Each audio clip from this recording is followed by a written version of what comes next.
And welcome in, ladies and gentlemen. It is Coach's Corner time here at Athletic Studios here in Columbiana, but I am joined with a dude that I love. I've known for a long time, and he coaches one of my favorite teams that's very close and near and dear to my heart, the East Palestine Bulldogs. It is Tristan Reynolds with his second year here with the Bulldogs. T, what's up, man? Not much. Ready to roll. We're in prime time now. Ready to turn the corner and go play. Yeah, you talk about prime time. I mean, it feels like yesterday you guys were playing, and then all of a sudden we're back here. There's been a lot of things going on in East Palestine that everybody knows about. But the one thing somehow that you guys have done that has flown under the radar is this basketball program. You guys have been constantly going. I love turning on social media, seeing that you guys are there and you've got numbers. And that's something that we haven't had in Palestine for a long time. Everybody wants to play for you, big dog. When you see those numbers out and it's not basketball season, what kind of excitement does that give you in your program? It's really exciting to get the kids, involved, and we continue to grow. And I feel like we're doing the right things. We got the support that's needed from the community and the school. It's awesome just to bring back the nature of basketball to East Palestine. And when you think about Palestine in years past, basketball sticks out. Yeah. Basketball sticks out definitely. Yeah, I mean, those when you think about East Palestine, you think about the Bingham years that it was just championship after championship, and when the Bulldogs walked into a gym, you expected them not only to compete but to put teams away quick, fast, and in a hurry. Are those days coming back? I mean, you've got some athletes now that are playing multiple sports. You got some guys that you're really starting to count on with 1 year under their belt, under your tutelage. I think that, at least from our perspective, we see the tide changing a little bit. What do you see when you walk into that locker room and in that gym every single day? I see a little bit more of a buy-in. The kids are showing up, working extremely hard. One thing that's really crucial for us that I think is going to benefit us is we have a lot of kids that played football this year, so they got the toughness on that aspect. So I can't say we're gonna compete. We're gonna go out every night. We're gonna put on a show to our best of our ability. We're gonna work hard every single night. Just all grit. What are some of the things that you're most looking forward to? I mean, what are you guys going to hang your hat on in 2023, 2024? So we're going to hang our hat on. We want to get back to the defense aspect of the ball. We want to get on loose balls on the floor. We want to get to 50-50 balls. We want to start moving it. We want to start growing. We want to play fast. And to play fast, we got to practice fast. So that's what we're trying to beat in their head right now. Like, you can't just pick and choose when you want to play fast. If you want to play fast, you got to practice fast. And it's got to be a mentality. There's an energy that you guys had last year. Every time you were on YSN, we saw it. I mean, teams were almost mesmerized by the energy that you guys brought. I mean, it was 4 quarters. It was constant. It was both halves. You couldn't take it easy on East Palestine like people seem to have in years past. Are you bringing that back to the fold here this year? Is the energy still going to be high and intense, and every time the brown and white take the floor? Absolutely, and we do pride ourselves on that too. Right before every game, we get in, and I'm like, my intensity's here. We got to match it times 10, and they do a very good job of that. And we have some older upperclassmen that really strive on that in practice. If any kind of energy's down, they're bringing it up. And so yes, we are gonna have high energy this year. What's the DNA of your team? What's the makeup? Who are we going to be calling their names out all year on YSN? So we got our captain this year is Owen Urialchi. I'm real excited to see what he can do on the floor this year. Owen plays the 1 through the 5. He's a great kid. Sometimes he'll bring the ball down, and the next possession you could end up with 5, which I love about him. He leads by example. First one there, last one to leave. He does all the little things, and that's huge for us. We got Shane Richardson coming back as a senior. I'm excited to get him on the court this year for a full year. Last year he was battling some injuries, and we lost him towards the end. But I'm excited to see what he can do. Kyler Bourne, the big man. The big man. I mean, I don't know what he's eating, but you know what? Mom, keep feeding it to him because he keeps growing. And you know what? His footwork, all summer he's worked on it. It's fantastic. He does a great job. He's in there early getting shots up, working on his moves down low, shooting. He's trying to spread out his game. So, he's going to be a huge part of what we do. And looking forward to see what RJ May can do on the court this year. He's a freshman, but he brings a different kind of lightning, if you will. And I'm excited to see what he can add. And this is, I mean, everybody's looking to like next year, right? This huge wave that we've been watching kind of come to a crest. Everybody's still, but I think that you guys can still do a lot of things this year with this group that you have. I mean, you got underclassmen, you've got leadership, you've got people in the right position, but it's kind of like everybody's waiting for that big moment. This class coming up in 8th grade and 7th grade, and RJ's been one that people have been talking about for a while. But the other guys are like, hey, we can do something special now, and I think you're buying into that as well. Absolutely. We always say, if you want it, go get it, because no one's going to give it to you. You're battling every night. We open up with Columbiana. They're not going to give it to us. Lisbon's not. Then you go back, you play Valley. Letonia, we played them all summer. They played us extremely tough. Southern, who's awesome. Wellsville, who never seems to be down. So, no one's going to give it to you. No one's going to roll over. So we always say, go get it. And if you put the effort in, good things will follow.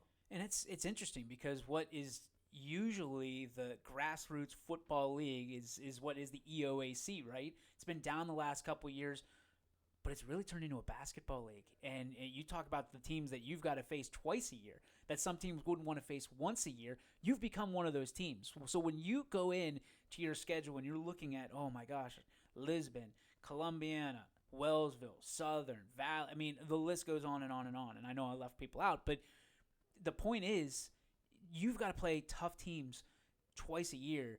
Do you feel like that gets you better prepared for the big tournament at the end, the big birthday party that the OHSA has each and every year? Oh, absolutely, because you get a different taste. I mean, no team's the same. Everyone has a different identity. So you get a different taste, and playing those teams and making those adjustments, it really does get you ready. So I think our league is definitely a tough league.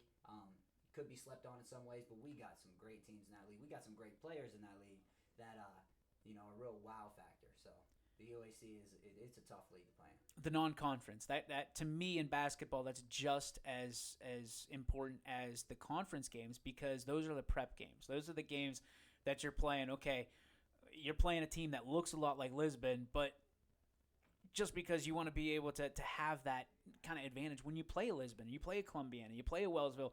Who's the non-conference teams that you're looking forward to playing this year? So non-conference this year, we're playing Sebring.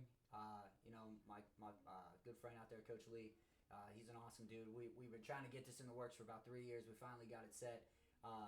We got Urban Scholars on the schedule. Awesome. A team called Kingsway Christian. I'm sure not too many are familiar with. Okay. East Liverpool Christian, and then we got Springfield, which is a big one for us. That one was one that we wanted. Just because we like the style they play, we like the tenacity they bring, and that's a challenge. We're looking forward to step up to, and then to round it out, we got Lordstown. All right, so we've talked about the team, we've talked about the schedule. Let's talk about you for a little bit. Your second year in command of the Bulldogs at the head coaching level. Obviously, you've got another year under your belt from an assistant coaching level. But you've got so much coaching experience. It runs in your family, it runs in your blood, your DNA, all that stuff. When you think about how you've progressed just over the last year, with everything you've gone through on and off the floor, what have you learned about yourself in this position of a head coach at the varsity level? It definitely takes a different breed. It's 20% of it, if you really want to boil it down, is coaching. Because you got to be there for the kids, you got to be there for the community, you got to do different things for the school. You're always wearing not so much a different face, but you gotta represent the school in a different way. So it's helped with a lot of responsibility wise. Like, you gotta be on your P's and Q's. You definitely have to. You gotta take care of everything right away. Can't let it sit. So. All right, so you know that we're going to be doing this once a week, once every other week, whatever it looks like for you. You and I have gone through a lot together. But the one thing we do is we disagree a lot when it comes to things off the floor, off the field, and especially not about sports. We like the same teams. We like all that stuff, so we're safe there. But, buddy, it's Thanksgiving, right? Next week, next Thursday, as we tape this right now, Thanksgiving's here. I did this the other night with Dave Rock at South Range. I want to do it with you as well. A 5-round fantasy Thanksgiving draft. We're going to do it right here, right now. So I will give you the first pick of the draft. We're not doing snake. It's just going to go you, me, you, me, you, me, you, me. Okay? With the first pick of the fantasy Thanksgiving draft, Tristan Reynolds takes... We're doing meals, right? Yeah, you can do just foods. And you can bring in like your home cooked food, like whatever you want.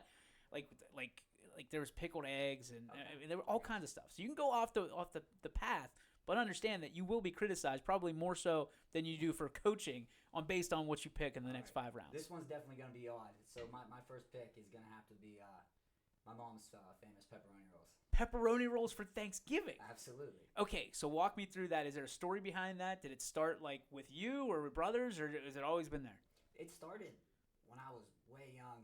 Like I honestly can't remember because that's how long back it goes. But she makes them for Christmas and Thanksgiving and my birthday, and I can't get enough of them. I love them. Is it more cheese, more pepperoni? What is it? A lot of cheese. Absolutely. All right, so you take pepperoni rolls first round. I'm going to be the boring guy, but I'm putting a little flavor on it. I'm going with the injected fried turkey for Thanksgiving. We started it a couple years ago. It is my favorite thing in the world. I cannot wait until Thursday.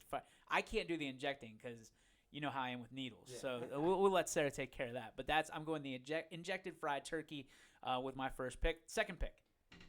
Another odd one. You know, I'm a runner, so I like my carbs. So I'm definitely going to go with just a plain buttered roll. Buttered roll? Yeah, it's a sleeper. It depends. I mean, I've been big on these. What are they called? Hawaiian rolls? The Hawaiian rolls. Have you had those? Yeah. Oh, those are dangerous. Those are real dangerous. Sweet little kick to it. Oh yeah, I like that a lot. All right, so you're going rolls in the second round. I didn't do this the other night, and I kicked myself for it. I'm going with the sweet potatoes with the marshmallow on top. Man, that's awesome. Like that's a go-to, right? So your third round pick. I'll be generic. I'll go with the turkey. I do love some turkey. You like turkey? I like it dry though. You know what I mean? Dry turkey? Super dry. Yeah. What? Yeah. Are you a gravy guy? Not so much. You just like dry turkey? I do. I love me some dry turkey. Oh, you're an alien, dude. You're an alien. All right, I'm gonna go with the cranberry sauce. I love the homemade cranberry, with like the cranberry skin still in it. Yeah. That's my favorite. I mean, I can eat the jelly one like out of the can, no problem. I can do that any day of the year. But when Sarah makes the cranberry sauce, it's game over. Fourth round pick. I'm gonna go stuffing. I do like my stuffing. I love stuffing. Wet or dry? I like that little damper. You like the wet stuffing? Yeah. Like the stuff that was in the turkey? Yes. Okay, so you like the wet stuffing. I like it's got to have like some bacon in it though. Bacon? Chop it up. I was going to ask you, do you do onions or anything in it? Not a big onion guy. Okay. But bacon. Yes, my uncle put some bacon in it and it's awesome. Wow, okay. Well, you took stuffing, so I'm going to go green bean casserole. Not a fan of it when I was little, but as I grew up, and again, taste changed a little bit, green bean casserole's the way to go, man. It's the way to go. All right, fifth and final pick. This is going to solidify your plate, solidify your team. T, where are you going? All right, this one's a little odd, too. I'm going to go drink here, okay? And it releases right around Thanksgiving time, more or less. It's more of a Christmas thing, but it comes out of Thanksgiving. Yep. It's the cranberry ginger ale. Oh, that is a sleeper pick right there. Yes, it is. Because you can hammer those all. You can put stuff in it. You can leave it by itself. I like it, dude. All right, I'm going to go